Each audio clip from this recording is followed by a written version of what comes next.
आप सभी का स्वागत है आपके अपने क्लास सौरभ ट्यूटोरियल में। तो आज हम लोग सीखेंगे विभाजकता का नियम, यानी कि किसी भी बड़ी से बड़ी संख्या को देखकर कैसे पता लगे कि वह संख्या 2 से, 3 से, 4 से, 5 से या किसी भी संख्या से पूर्णतः विभाजित होगी या नहीं होगी। ठीक है, तो सबसे पहले 2 से विभाजकता का नियम। 2 से विभाजकता का नियम कहता है कि जिस संख्या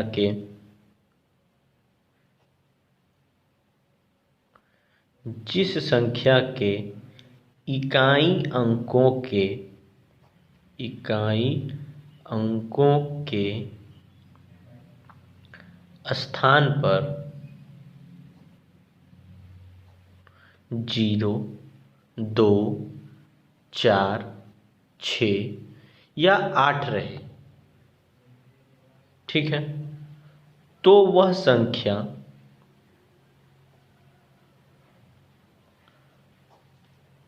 2 से पूर्णतः विभाजित होगी।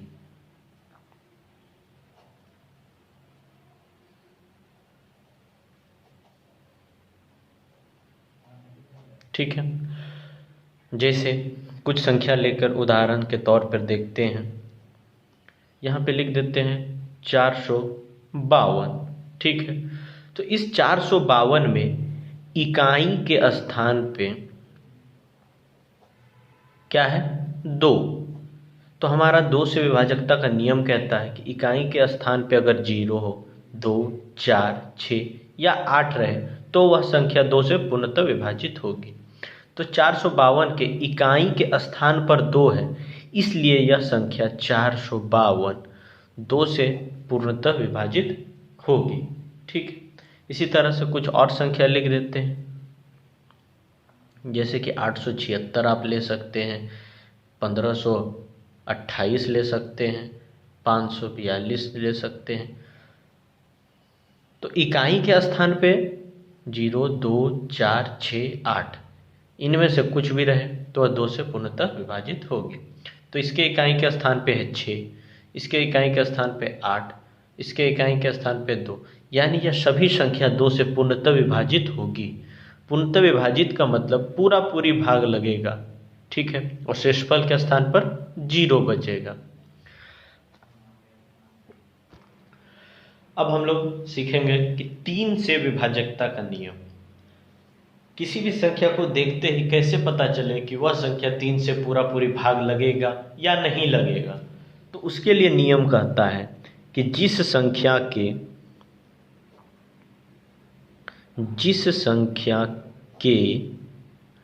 अंकों का योग, जिस संख्या के अंकों का योग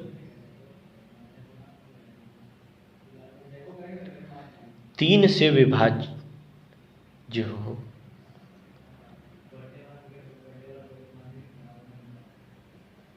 जिस संख्या के अंकों का योग 3 से विभाज्य हो, तो वह संख्या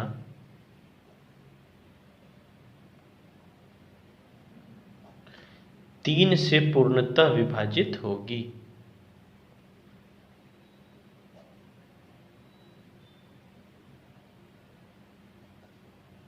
पूर्णतः विभाजित होगी। जैसे उदाहरण के तौर पर कुछ संख्या लेकर समझते हैं। तो यहाँ पर हम लिख देते हैं 522। अब इस 522 में इस तीनों अंकों का योग करते हैं, ठीक है। तो 5 + 2 + 2, तीनों संख्या का अंकों का योग आता है 5, 2, 7 और 2, 9। अब यह जो 9 है 3 से पूर्णतः विभाजित होगी, ठीक है, यानी यह 522 जो है यह भी 3 से पूर्णतः विभाजित होगी, ठीक है। आप लोग चाहे तो भाग देकर देख सकते हैं। कुछ और संख्या ले लेते हैं, जैसे कि 783, ठीक है, 783। अब इसके तीनों अंकों का योग कर देखते हैं। तो 7 + 8 + 3, तो 7, 8, 15, 15 और 3, 18। इस 18 में 3 से पूरा पूरी भाग लग जाता है, इसीलिए यह जो संख्या है 783, इसमें भी 3 से पूरा पूरी भाग लगेगा। यह संख्या 3 से पूर्णतः विभाजित है। ठीक, अब हम लोग देखेंगे 4 से पूर्णतः विभाजकता का नियम। तो चलिए, 4 से पूर्णतः विभाजकता का नियम कहता है कि जिस संख्या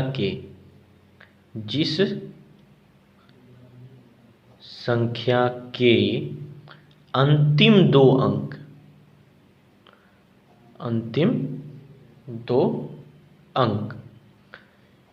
4 से विभाज्य हो,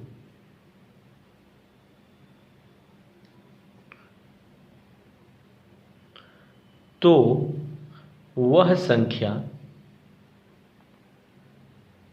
4 से पूर्णतः विभाजित होगी।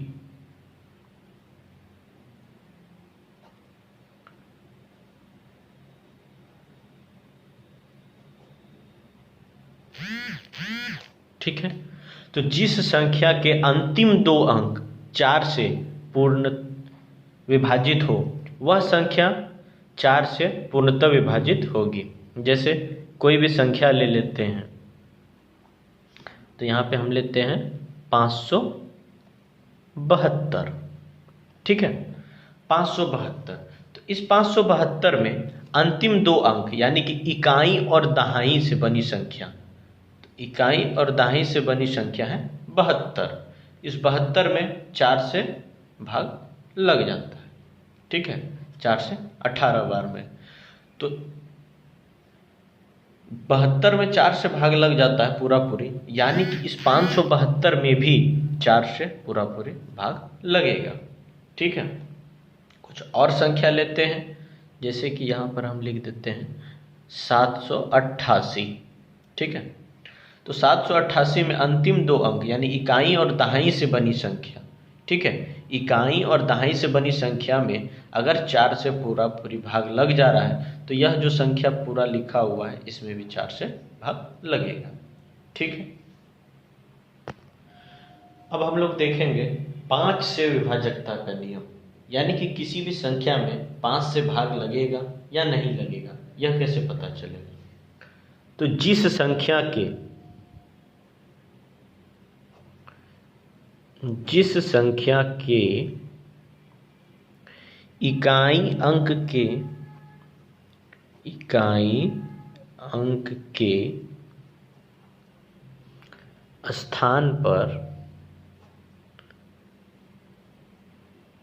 इकाई अंक के स्थान पर 0 या 5 हो, 0 या 5 रहे, तो वह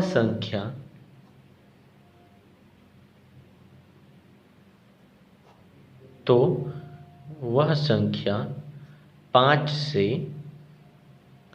पूर्णतः विभाजित होगी। ठीक है,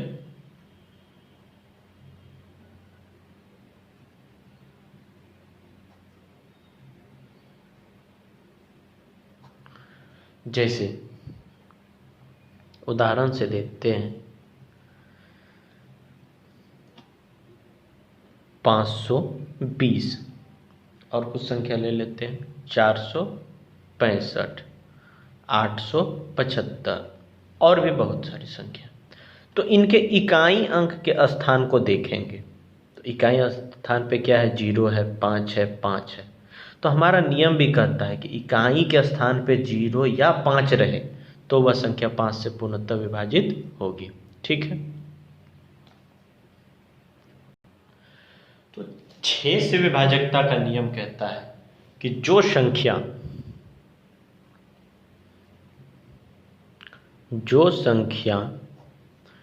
2 और 3 से विभाजित होगी, ठीक है, जो संख्या 2 और 3 से विभाजित होगी, वह संख्या 6 से भी विभाजित होगी। ठीक है, जैसे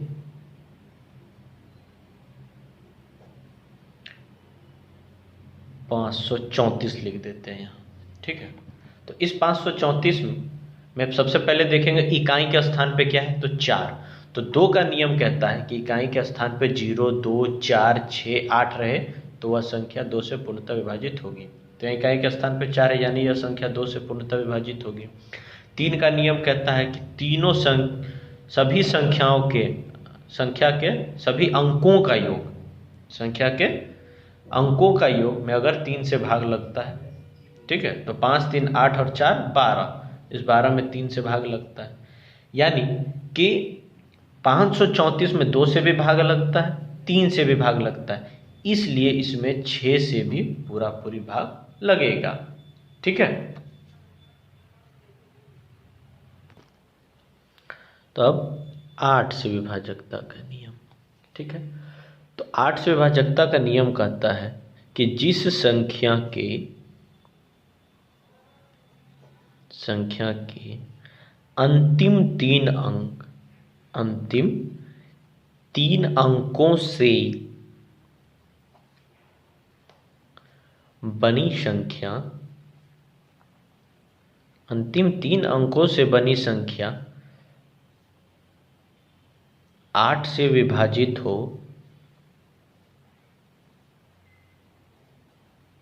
8 से विभाजित हो, तो वह संख्या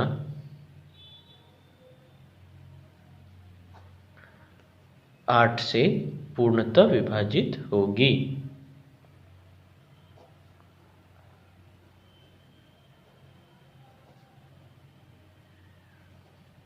ठीक है।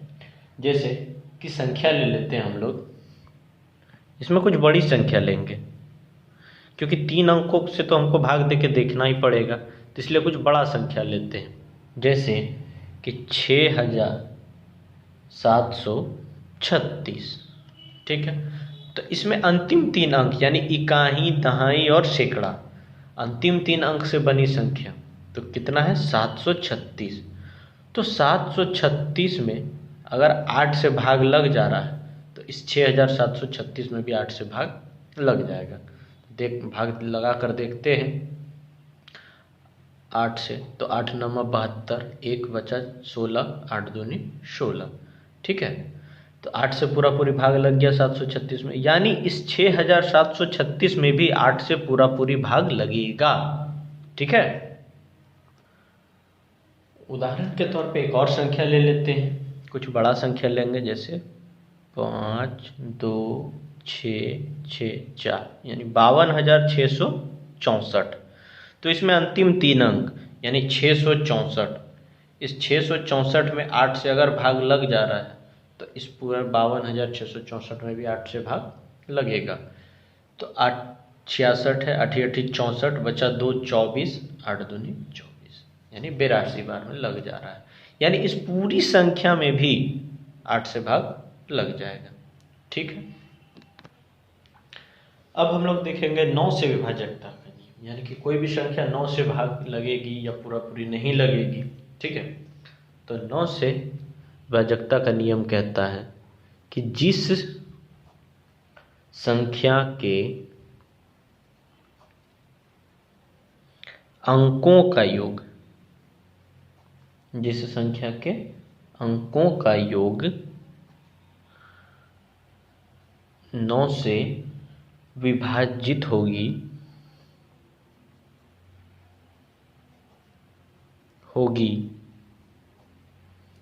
तो वह संख्या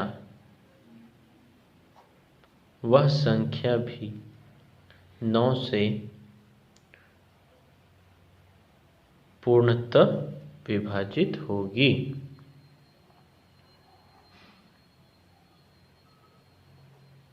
ठीक है। जैसे उदाहरण से देखते हैं, उदाहरण 8,139 लिख देते हैं, ठीक है।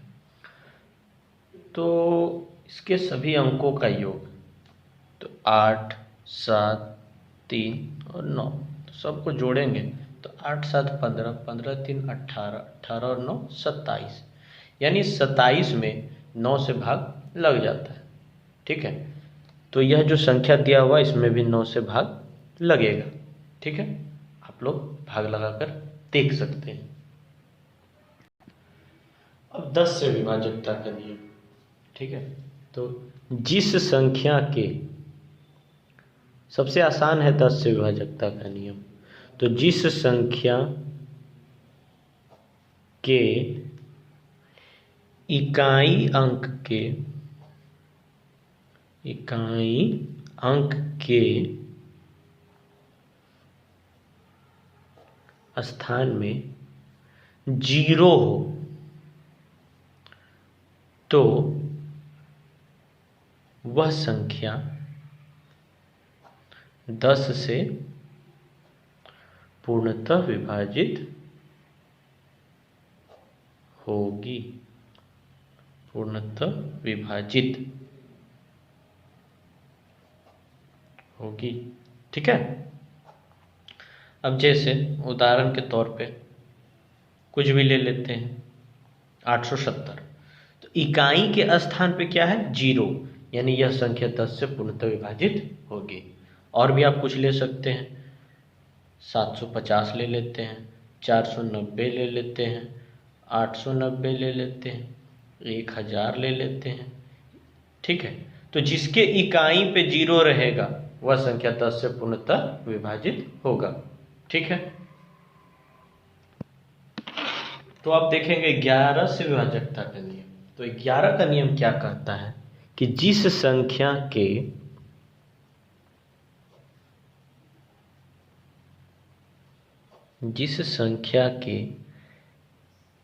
सम संख्या, जिस संख्या के सम संख्या के स्थानों का योग, ठीक है, सम संख्या के स्थानों का योग एवं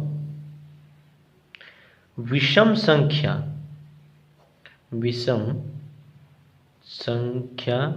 के स्थानों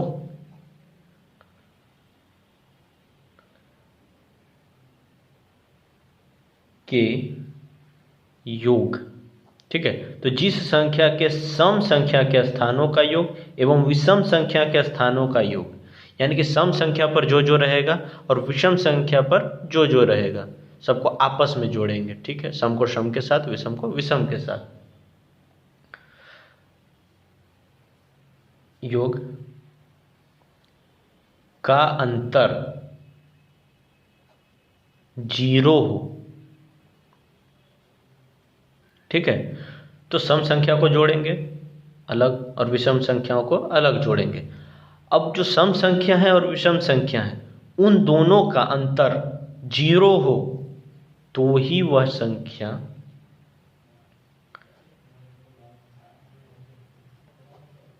ग्यारह से पूर्णतः विभाजित होगी,